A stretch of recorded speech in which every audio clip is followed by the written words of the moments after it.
ඥානියෙකුට හිතන හාමුදුරු කෙනෙක්ව කසාද බැඳ ගන්න. උතුමේ අමන්ලා ඉන්නවනේ. බුදුහාමුදුරන්ගේ කාලේ ලස්සන ශාක්‍ය පුත්‍රයෙක් මහාන වෙලා සුදුම ලස්සනයිලු පුතා. ඉති රූපවා. ආරෝම පරිණාම දේහ ලක්ෂණේ යුක්තව පැහැබර උත්තම රූපශ්‍රිය. පසල පිනට හම්බෙලා. දිව්‍ය පුත්‍රයා වාගේ පෙනුමේ සුපේසල ශික්ෂාකාමී ගුණයෙන් කෙලස් දුරු කරන බැවින් දීප්තිමත්. කටේ රජුගේ මහානතියාගේ නාංගිට හිතන හාමුදුරුවෝ මොකක්ද කසාද බැඳ ගන්න. ලක්ෂණ හොඳ උස මහත අයෝමී නිවිනායින්ද. ගන්නා ශිල්ප පාවිච්චි කරුවා බැරි වුණා අල්ලන්න. සමහර අම්මන්දිලා ඉන්නවනේ පුතා. මට මතකයි එක ගෑණියක් අපේ කල්බණ කියන හාමුදුරු කෙනෙක් කල්බණ කියන සියක් පොලකට ගිහින් තියනවලු පුතා. හාමුදුරන්ගේ සිවුරු දෙක දාලා ගන්න. ඔව් සියක් පොලකට ගිහිල්ලා ඉස්සරහින්ම ඉඳ ගන්නවලු. උන්ද හරි දැනුම. කොමාරි ගලවලා ගත්තා. පාන්දර කරුමේ වීර්යය. සතර ගමනේ පණුවන් ගහන්න කරුමේ වීර්යය බලන්න.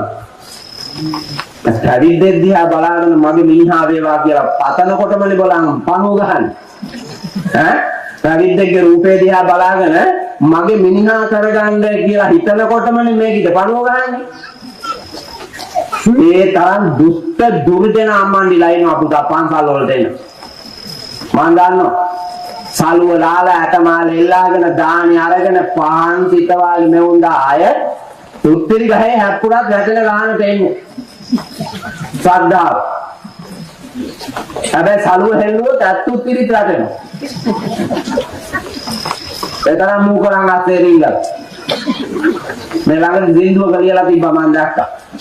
ඈ රත්තුණු යකඩ ලෝකුරු ගෑනු පිටලුවා මත්තුණු බඹරු ඉති මල් පොකුරෙත් ලැව්වා ඇත්තට ලෝකෙ ගැන උඹ දන්නේද මොනවා පත්තිනි සලුවලක් නැතුත් තිරි තිබුණා. ප්‍රතිරියම්මාවුන්ගේ දාන වලට යන අපේ පැත්තේ පියා පුතා අම්මනි කෙනෙක් මාවිලාගේ මරාපු මාවිලාගේ ඔළුව කපලා අරන් අප්පච්චි ලිපේ දාලා පිච්චුවා. පුච්චලා දැන් ගෑනුවාගේ සම්බෝලේ පුතා මිරිස් කුඩු දාලා ඇනුවේ නෑනේ ඒ කාලේ.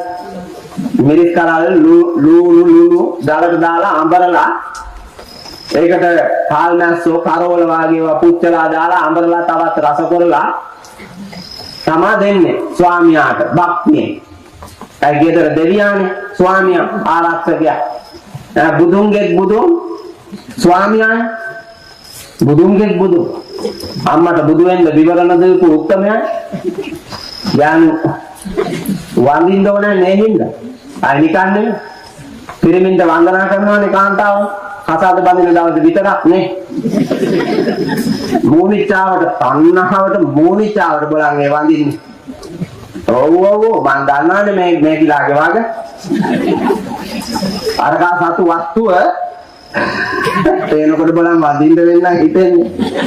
ඈ අරකා සතු වස්තුවට වඳින්නේ මේ. ආය නතු මේකට නෙවෙයි. එදා ඉඳලා පෙරේතකමට අරකාට වහයලාගෙන අය වඳින්නේ කසාදේට අස්සන් කෙරුවා නේද? මේ ගිටාවා අස්සේ අතන් ආවා වාගේ. ඈ ඉස්සරෝම ආයිනව නේද අම්මට. ඊළඟට තමයි මිනිහට ආයිනේ. ආල පහලේ උන්ට පැනලා මේකි රජ වෙලා කාන්තාවන්ට නමක් තියනවානේ ලතා කියලා. ලතා කියන්නේ පැටලි ඕන කටු අස්සේ යනවලු පුතා.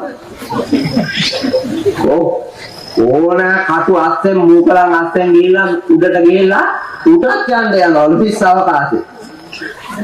ගහක් දිගේ වැලක් යන දිහා බලාගෙන ඉන්නකො ගහ පහු කරගෙනත් ගිහිල්ලා තවත් යනවා.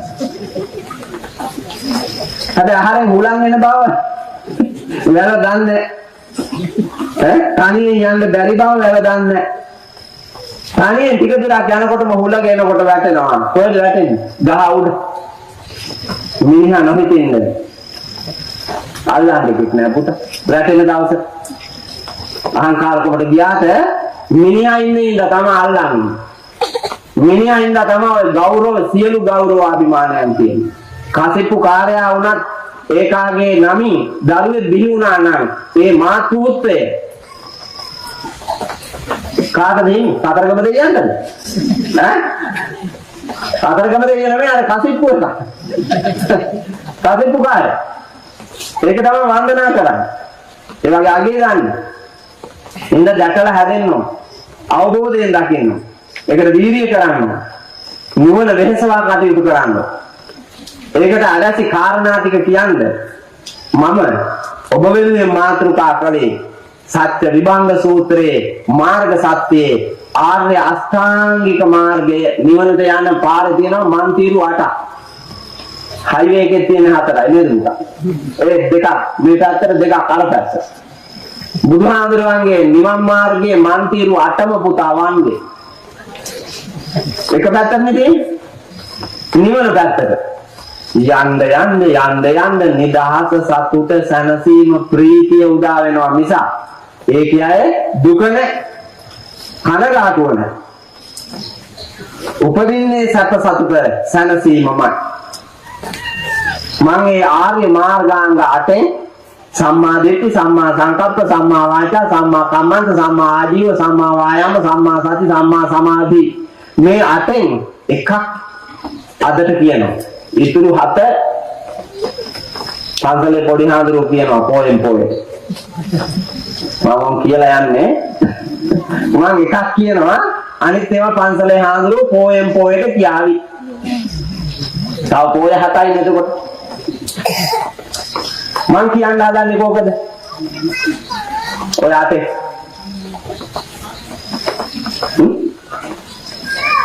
ඒ මම මුලදී කිව්වේ මම කියන්නේ ආවල් එක කියන්නේ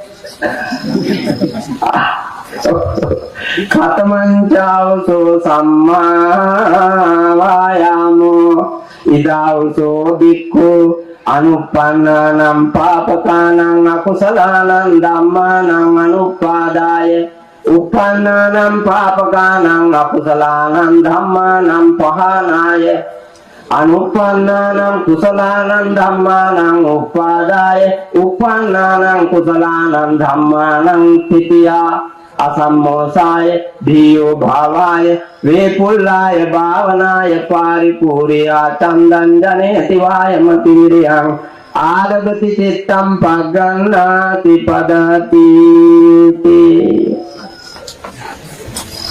ලේසින එකක් දිග එකයි කියලා කිව්වා ඈ ආර්ය මාර්ගාංග 8න් එකක් ඒක විස්තර කරලා තියෙනවා සරියුත් මහරහතන් වහන්සේ අපට තේරෙන විදිහට දීර්ඝව මම සරලව කියන්න උත්සාහ කරනවා නායක හාමුදුරුවෝ එනකොටම මට කිව්වා හැබැයි කාලය දෙන්නේ මෙච්චරයි කියලා මම ඒ කාලය ඔළුවේ තියාගෙන ඔරලෝසුවක් නැතත් මම මේ කියන්න වීර්යය කරන්නේ ඇයි මේගොල්ලෝ හිතගෙන ඉන්නේ ඉඳගත් අයත් අප්පිරියාවෙන් ඉන්නේ වතුරනේ යට වතුර හැබැයි සුමේද පඬිතුයෝ බණ ඇහුනේ වතුර පිටින් කියලා මම අහලා තියෙනවා සුමේද පඬිතුයෝ දීපාංකර බුදුරජාණන් වහන්සේගෙන් විවරණ ගත්ත දවසේ ගෞතම බුද්ධ රාජ්‍යයට එන්නට විවරණලාභී බෝධිසත්වයන්න් වහන්සේ උදා උන්වහන්සේ බුද්ධත්වයේ අගය අවබෝධ කරගෙන නිවන් සාක්ෂාත් නොකොට සසර සැරිසරා සාරා සංකේය කල්පලක්ෂයක් මුළුල්ලෙහි වෙර වඩා ගෞතම සම්බුද්ධ රාජ්‍යයට ආවේ තෙමිච්ච මිනිහා කියලා මම අහලා තියෙනවා වතුරේ ඉඳගෙන මඩ ගෑවුණු කිලුටු මිනිහා බණ අහලා පුතා බුදුන් බුමුතුරුණු මත නෙමෙයි මට සෙල්ලුට හොරු බුහුටි දායක නෙවෙයි යථාර්ථයේ සොයන මිනිහාට පුතා තනක් ඉසව්වක් නැහැ. ඒ ඕනෑම තැනකදී ඇත්ත ඇති සැටියෙන් දැකලා ජීවිතේ හදා ගන්න හරි ලේසි. මම ඒ නිසා ඔබට සම්මා වායාමය පිළිබඳව කියන්න හදන්නේ. යහපත් වෑයම, යහපත් වීර්යය, මොනවටද? ඔයාලා කැමතිම තැන ඉඳලා කියාගෙන යන්න. යහපත් වීර්යය හොද්දට ඉගෙන ගත්ත පණිවරයෙක් වෙන්න. සම්මා වායාම යහපත් වෑයම පෝසත් මිනිහෙක් වෙන්න. සම්මා වායාම නිදහස ලබා ගන්න. සම්මා වායාම සැපසේ දිවිගෙවන්න. සම්මා වායාම සංසාර භවගාමී ජීවිතය සුවපත් කරන්නට. සම්මා වායාම භවයද දුක බැවින් භව දුක් නසා ලබන අමා මහ නිවනින් සැනසීම ලබන්න. ඒකයි සම්මා වායාම ඕනේ. පළවෙනි එක යහපත් වෑයම 1 අනුප්පන්නානම් පාපකානම් අකුසලානම් ධම්මානම් අනුපාදාය. මෙච්චර කාලයක් නොකරපු පව් නොකරම ඉන්න වීර්ය කරන්න. අපිට ඉපදීම් දෙකක් තියෙනවානේ මේ පොඩියා. සාමුදුරුවන්ට ඉපදීම් දෙකක්. එකක් මව් කුසින් බිහි වූදා. දෙක ශාසනයේ පැවිදි වූදා. මව් කුසින් බිහි වූදා පිය පාර්ශවයේ වාසකම් ඇතිව මව්පිය ඥාන මත පිහිටා ගෙවාපු ගිහි ජීවිතය. පැවිද්දට එනකොටම ඒ සියල්ල කපා හැර දමා ගිහි වෙස් හැර පැවිදි වෙස්හි පිහිටුවා අලුතෙන් නම් ගම් වාසකම් තබා කිලුටු සෝදා හැර ගොමදිය කහ ගාලා කොහෙද ගාවේ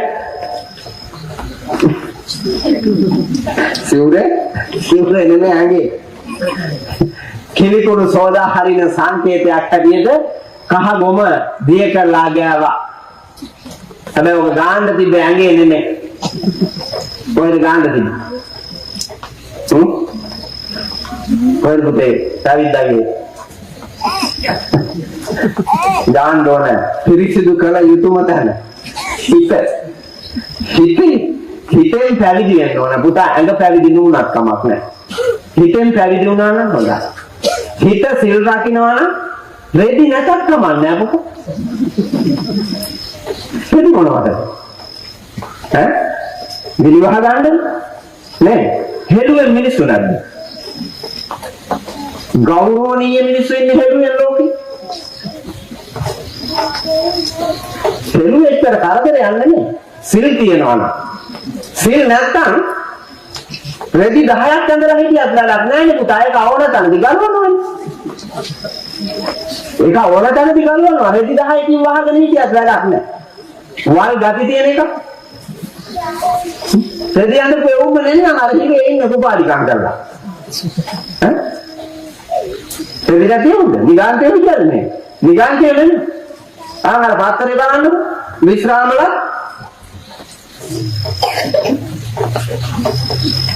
පොලිස් නිලධාරියෙක්ද යුද හමුදාවේ නිලධාරියෙක්ද ලංකාදීප පත්තරේ මුල්ම පිටුවද බලන්න.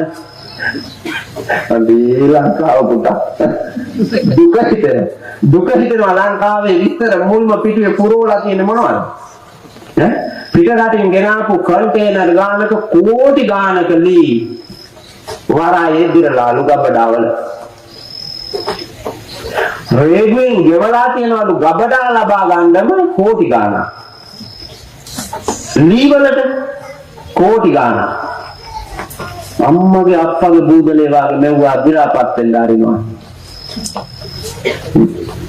එවුම හෙට ආවොත් දොඩංගොඩට මේ දොඩංගොඩේ උන්ට කුලප්පුව හැදිලා මල් මාල හදාගෙන ඔටුනු අරන් ගිහිල්ලා අරකට පලන්දලා ඒකොල්ල කැන්දාගෙන එනවා දොඩංගොඩ පන්සලට. පන්සලේ හාමුදුරුවෝ මේ විතර මහත එන නූලක් හදලා තියාගෙන ඉඳලා අරකගේ කරඬුවත් ඔබලා ඔළුවේ ධාතුන් වහන්සේ තරන් එනවා. ධාතු කරඬුවත් ගෙනලා මේකගේ ඔළුවේ ඔබලා ආයු වර්ණ සැප බල ප්‍රඥා ඇතුව සතාධික කාලයක් ආයු බෝ වඩා මේ ශ්‍රී ලංකා දීපේ ඉතුරු ටිකක් කණ්ඩ තොට හයිය වේවා. අපායට යනකොට පුතා ඉදිරියෙන් ඉන්නේ කවුද බැලුවා? අපායේ ඉදිරියෙන් කවුද බැලුවා? වේදිකාවට ගොඩ වෙච්ච බල්ලාගේ පෙර භවයේ කියන්න තිබ්බා නම් ඔය සංගුන් එක්කම හිටපු එකේ අය බලන්න දෙයක් නෑ. සංඝයා ආශ්‍රේ මෑමන මේ වේදිකාවට එක ගියේ කඩිය දුන්නේ මේක අගොඩ වුණානේ. ආමුදුරු ආශ්‍රේ නිසරේ කරමින් ළඟින්ම හිටපු එකෙක් වයි. බලු භාවයට ඇවිත් තියෙනවා. වැඩිපුර සිල් තියෙන කෙනා දුර්වල වෙච්ච ගමන් පුතා වැඩිපුරම පව් තියෙන කෙනා වෙනවා. අපිට කෝටියක් සම්බර දීනේ. මෙයාලට පහයි කෝටියයි අතර වෙනස බලන්න. ඒකනේ පුතේ පූජනීය. මම මේ මෑතකදී කිව්වා කෝටිය නැතත් කමන්නේ පුතේ. 5ක් රැකලා දන් දෙන එක වඳිනකොට 6ක්වත් රැකපන් කියලා. පොඩි හදල් කෙනෙකුට මම කිව්වා අවවාදයක් කරන්න ගිහලා 5ක් රැකලා දන් දීලා වඳිනකොට 6ක්වත් තිබ්බේ නැත්නම් අපාය යනවා. එහෙනම් 6ක්වත් රැකපන්. එතකොට ඔබ මහාන කොමඩ ගැලපෙනවා කියනවා. එඳ ඇඟ මහාන වෙලා වැඩක් නැහැ. හිත මහාන වෙන්න ඕනේ. එහෙම පිරිසිදු කරලා අරගෙන ලෝකයේ ඉදිරියට අරන් ආපු අපි වීර්යය කළොත් ජීවිතේ දිනුවා. එහෙනම් පින්නතුනි අඳුමෙන් පළඳුමෙන් 탁සේරු කරන්න බෑ සීලවතා කවුද කියලා. ඥානවතා ගුණවතා කවුද කියලා. අවබෝධයෙන්මයි ඒක කරන්න ඕනේ. එහෙනම් වීර්යය වඩන්න ඕනේ. පළවෙනි එක නොකරපු පව් නොකර ඉන්න. කරපු පව් ඒවා තිබ්බාවයි. කරපු පව් තිබ්බාවයි. මේ දැන් පටන් ගන්නකො. දැන් තමන් ගැන බලන්න හිතන්න ගන්න. ඔයාලා පව්කාරයොම නෙමෙයිනේ. නේද? පව් වැඩ කීපයක් වෙලා ඇති. හැබැයි මන් දන්නවා කරන්න තව ඉස්සරහට කරන්න පව් අනන්තවත් පාප කර්ම තියෙනවා ඉතුරු වෙලා. බරපතල ආනන්තරීය කර්මයක් මේ කවුරුත් කරලා නැතුව ඇති අප්පා. නේ? බුදුන්ගේ අගේ ලේසොලවලා නැහැ. නේ? රහතුන් මරලා නැහැ. අම්මා තාත්තා මරලා නැහැ. සංඝයා වහන්සේලා ભેද කරලා නැහැ. අර මොකද? එළ ආනන්තරීය කර්ම කරලා නැහැ තාම. ඒ තියා පන්සිල් පදවල පහවවත් කඩලා ඉවර නැහැ නේ තාම. එකක් කඩපු අය ඇති, දෙකක් කඩපු අය ඇති, තුනක් කඩපු අය ඇති, හතරක් කඩපු අය ඇති, පහම කඩපු අයත් ඇති. හැබැයි ඔතනින් යම් සිල්පද ප්‍රමාණයක් රැකපු අය ඉන්නවනේ මෙතන. ඒ වගේම කෙලස් 1500න් 100ක් අපි ක්ලේශ ධර්මයන් මත පිහිටා වැරදි කළා. තව කීයක් තියෙනවද ඉතුරු වෙන? 1400ක් තියෙනවනේ. චන්දමල් නායක මහින්පාලන් වහන්සේ ලියපු තෝරාගත් කෙලෙස් අතරින් දහස් ගණනක් ඉතුරු වෙනවා. කෙලෙස් දාන. අපි ඔක්කොම ජීවිතේට අරන්නේ. ඒවට අහු වෙලා නැහැ. තවම නිකල. එහෙනම් පුතා වීර්යය කරන්න ඕනේ. මින් ඉදිරියට නොකරපු පව් නොකර ඉන්න. අපිට තිබ්බා රොඩොක් වෙන්නේ චූටි එකාගේ ආයේ කාලයක්. ඔක පව් කරලම නෑ නේ හිටියා. ආන්න පන්සිල් කරලාද කියලා. සත්තු මරලා නැහැ. හොරකම් කරලා නැහැ. කාමයේ වරදවා හැසිරෙලා නැහැ තව. බොරුවේ ලෝකේ රවට්ටලා නැහැ. මද්ද්‍රව්‍ය අරන්නේ. මෞද තනේ කිරිරුවා පමණ. අපි ඔක්කොම එහෙමයි හිටියේ. දැන් ආපහුවල්ලා බැලුවොත් දැන් අර පන්සිල් බිඳලා නැතුව පින්වන්ත විදියට මේ ලෝකයට උපත් ලබාපු අපි දැන් කොතනද ඉන්නේ? කීයක් ඉතුරු වෙලාද කීයක් අහිමි වෙලාද? අපි ආපු ගමන් මම අපිට තිබුණු අර පිරිසිදු භාවයෙන් මොන තරම් අපිරිසිදු වෙලාද අපි? හොඳට බැලුවාම ඔබට පේනවා.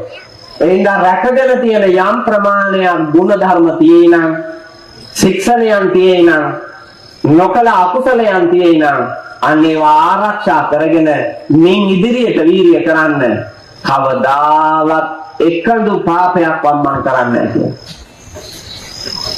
ඔබ නොකල රක්කු බීලා නැති, සිගරට් බීලා නැති, ගංජා බීලා නැති, තූල් බීලා නැති, මද්ද්‍රව්‍ය මොකවත් අරන් නැති, බොරුවෙන් ලෝරවටලා නැති,